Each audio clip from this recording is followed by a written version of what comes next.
নমস্কার, সকল শ্রোতা বন্ধুদের জানাই আমার আন্তরিক প্রীতি, শুভেচ্ছা ও ভালোবাসা।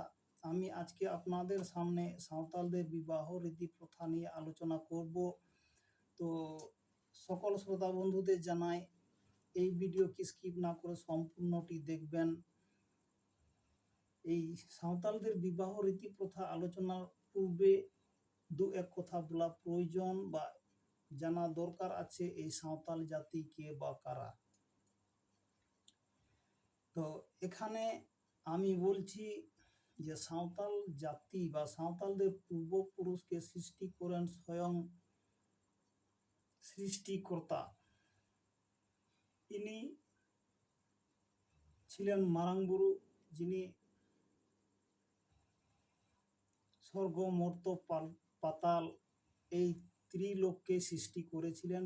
ইনি সর্বশক্তিমান, ইনি সর্বপ্রথম যে মানুষ জাতিকে সৃষ্টি করেছিলেন সেটি হলো সাঁওতাল জাতি।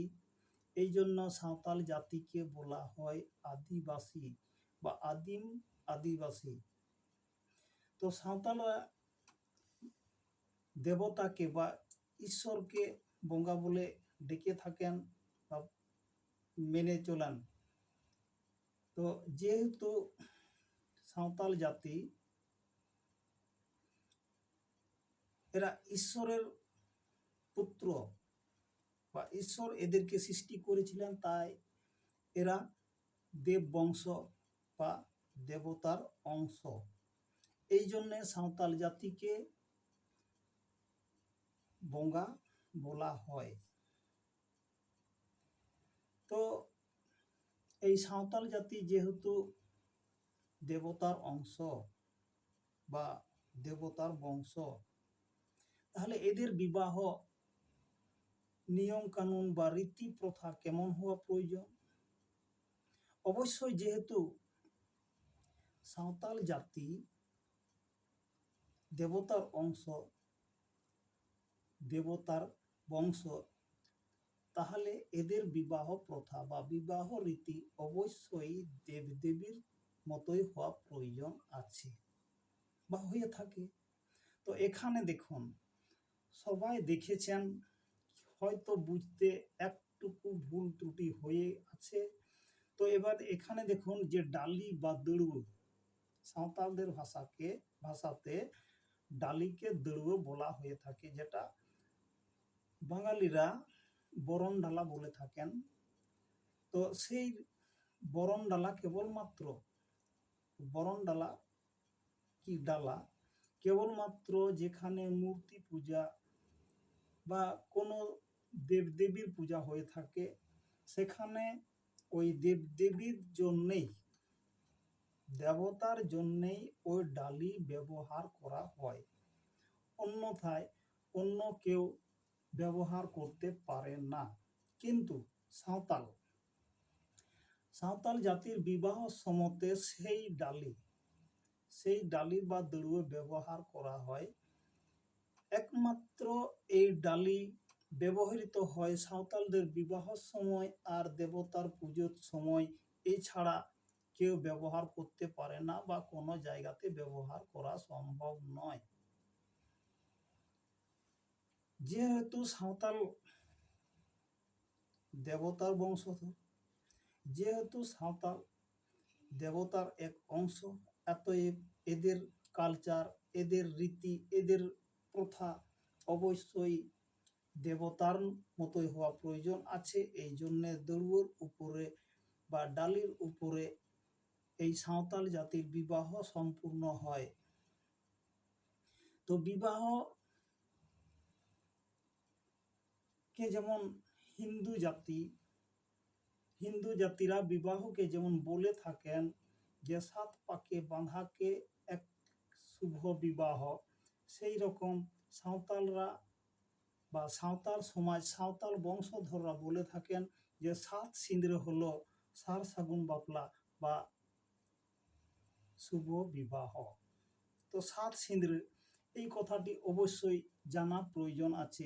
এর আগে 7 সিঁদরে নিয়ে অনেকে অনেক রকম ভাবে প্রচার করেছেন, অনেক রকম ভাবে বিশ্লেষণ দেখিয়েছেন, কিন্তু বাস্তবে সাঁওতাল জাতি এই প্রথা বা এই নিয়ম নীতিকে অনেকটাই ভুলে গেছেন, কিংবা আমি যেটা বলতে চাইছি যে সাঁওতাল জাতিকে এই প্রথা থেকে ভুলিয়ে যেতে বাধ্য করা হয়েছে।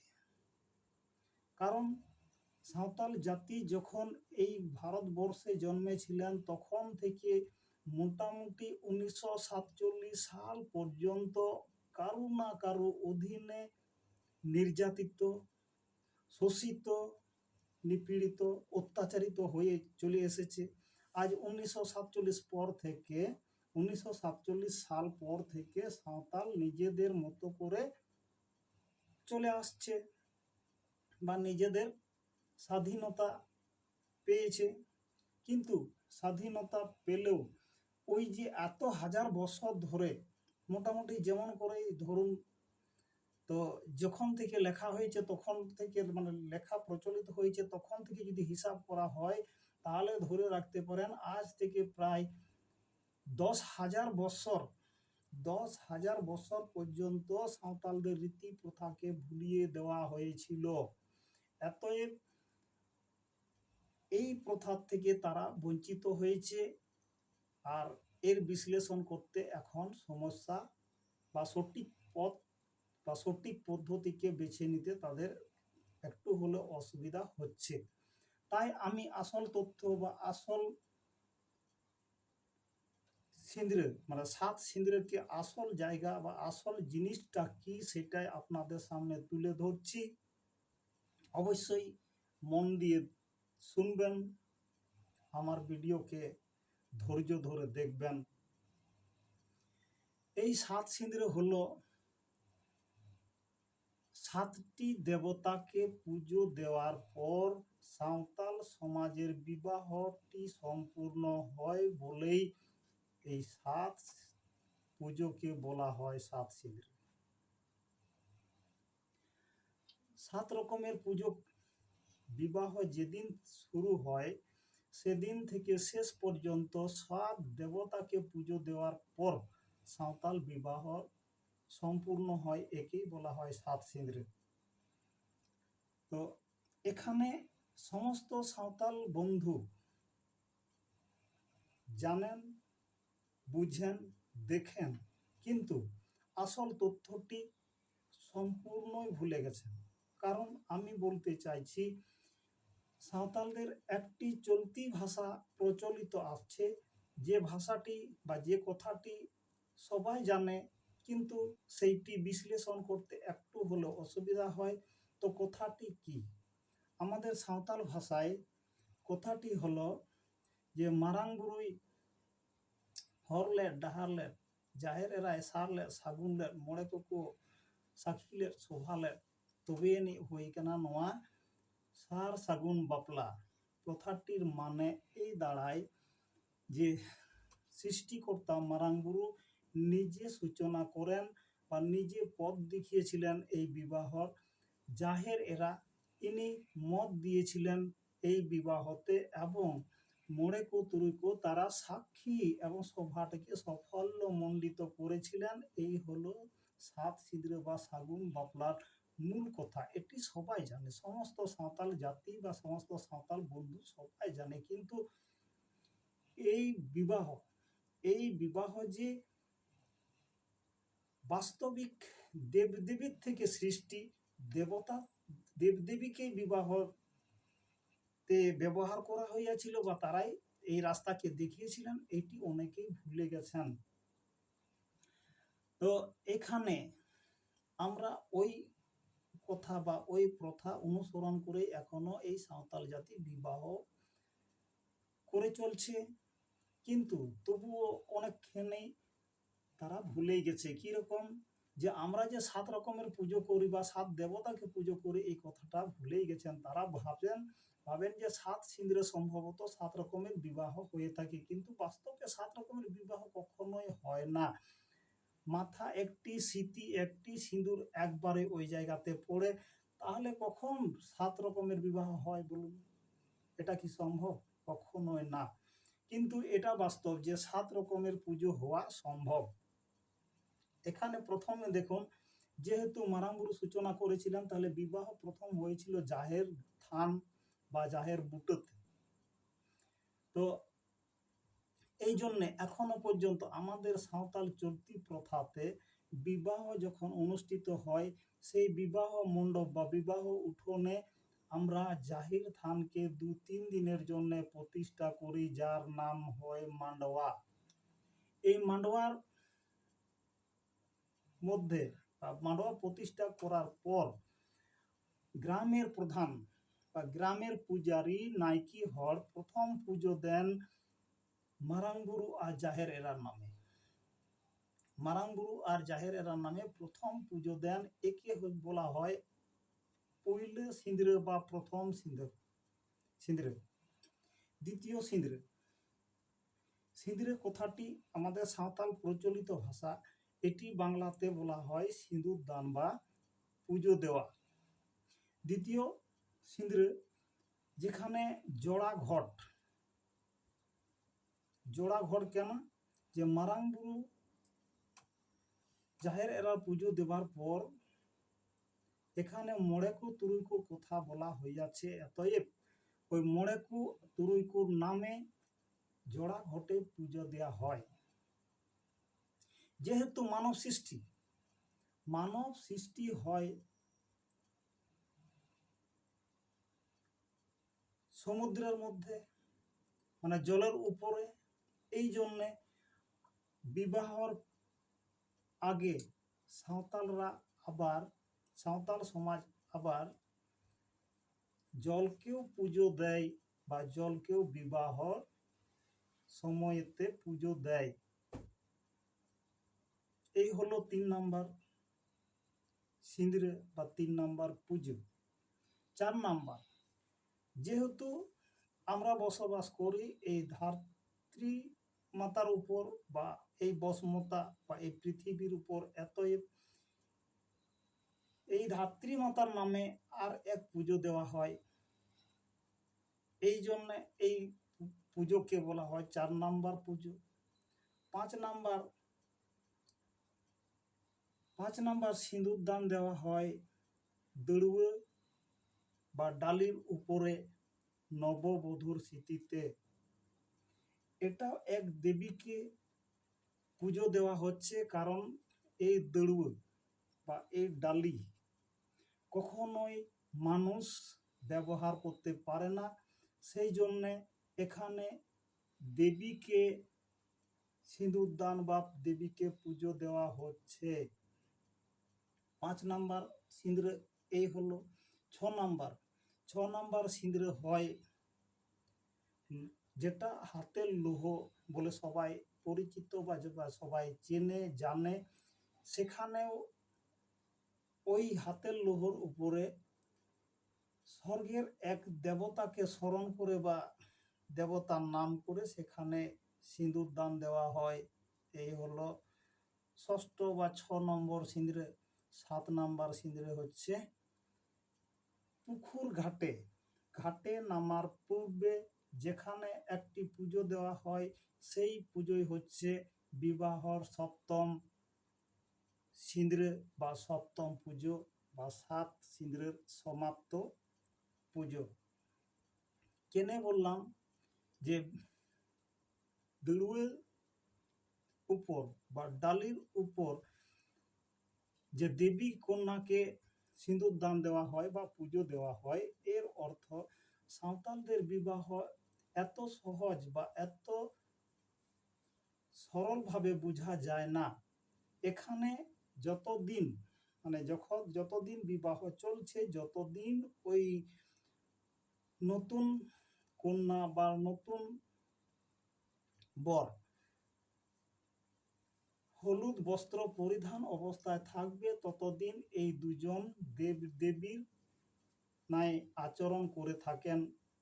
এরা ততদিন জলাশয় স্পর্শ করতে পারে না, নদী নালা খাল বিল কোনো জায়গার জল এরা সরাসরি ব্যবহার করতে পারে না। যেহেতু এই কয়েকদিন তারা দেবতা বা দেবী হয়ে আচরণ করছে, তো সেই জলাশয় বা জলাভূমি তারা যদি সরাসরি ব্যবহার করতে চায় তাহলে সেখানেই তারা নিশ্চিহ্ন হয়ে যাবে বা ভিনিশ হয়ে যাবে, তাদেরকে আর ফিরে পাওয়া যায় না। যেহেতু দেববংশ বা দেবতার অংশ, তো দেবতার সৃষ্টি বা দেবতার নির্দেশ অনুযায়ী সাঁওতালদের বিবাহ রীতি প্রথা চলে আসছে। অতএব এই দিনকে এত পবিত্র বলে মনে করা হয় বা পবিত্র বিবাহ বলে একটা উদাহরণ এই পৃথিবীর মধ্যে ধরে রেখেছে এই সাঁওতাল জাতি। তো এটিকে সাধারণ চোখে দেখলেও বোঝা যায় না বা এত সহজে বিশ্লেষণ করা সম্ভব নয়। এর আগে যারা প্রচার করেছেন তারা অবশ্যই এই ভিডিওটিকে দেখবেন, আমার সাথে তাদের ওই ভুল বোঝানোটিকে তুলনা করবেন আর জানবেন যে বাস্তব এই কথাটি যে 7 সিঁদুরে না, ওই 7 রকম বিবাহকে 7 সিঁদুরে বলা হয়। তো সমস্ত শ্রোতা বন্ধুদের আরো একটি বিশেষ খবর আপনাদের সামনে তুলে ধরছি যে সাঁওতাল জাতি, সাঁওতাল সমাজ, এই সমাজ যেহেতু পূর্বপুরুষরা ছিলেন দেবতা বা সৃষ্টিকর্তা নিজে এদেরকে সৃষ্টি করে গেছিলেন বা সাঁওতাল জাতিকে সৃষ্টি করেছিলেন, এরা কিন্তু প্রত্যেকেই হয় ধর্ম বিশ্বাসী আর প্রত্যেকটা নীতি প্রত্যেকটা প্রথা এদের দেবদেবীর প্রথা অনুযায়ী হয়ে আসছে। তো অনেক অনেক জায়গাতে অনেক অনেক সাঁওতাল এখন সেই নীতি বা নিয়ম অনেকটাই ভুলে গেছেন। চিন্তা করে অবশ্যই আমি বলবো সাঁওতাল সমাজের সমস্ত সাঁওতাল বন্ধু বা সাঁওতাল ভাইরা চিন্তা ভাবনা করে কাজ করবেন। কারণ এখন কেন বলছি যে তারা ভুলে গেছে, আমি বলছি যে সাঁওতালরা যখন বিবাহ করতে যায় তখন কোনোদিন টোপর পরতো না। এখন অন্যান্য জাতিদের দেখে সাঁওতালদের বিবাহর মধ্যে কিন্তু টোপর দেখতে পাওয়া যাচ্ছে। আরো একটা দেখুন, যেখানে হলুদ বস্ত্র ছাড়া দেশে বহু দামি দামি শাড়ি থাকতেও হলুদ বস্ত্র ছাড়া সাঁওতাল কোনোদিন ব্যবহার করে না। কারণ হলুদ হলো শুভ বর্ণ, দেবতাটা শুভ জিনিসেই ভালোবাসেন। এখানে কেবলমাত্র এই সাঁওতাল জাতি বা সাঁওতাল সমাজের সমস্ত মানুষ এই শুভ কাজকে বা শুভ জিনিসকে, মানে শুভ জিনিস বলতে হলুদ বর্ণকে তারা এখনো পর্যন্ত ব্যবহার করেন বা ধরে রেখেছেন। অন্যান্য জাতির মধ্যে এটি এখন আর নিশ্চিহ্ন হয়ে গেছে, তারা বহু দামি দামি জিনিস ব্যবহার করছেন, কিন্তু সাঁওতাল জাতি এখনো পর্যন্ত দামি জিনিসের উপর হাত বাড়ায়নি। তারা শুভ কাজকে শুভ জিনিস নিয়েই বা শুভ বর্ণ নিয়ে তারা ব্যবহার বা কাজকর্ম চালিয়ে যাচ্ছেন। এই ছিল আজকে 7 সিঁদুরের আলোচনা। আশা করি আপনারা সকলে ভালো আছেন। দেখুন, এই 7 সিঁদুরের আলোচনাটা যদি আপনাদের ভালো লেগে থাকে অবশ্যই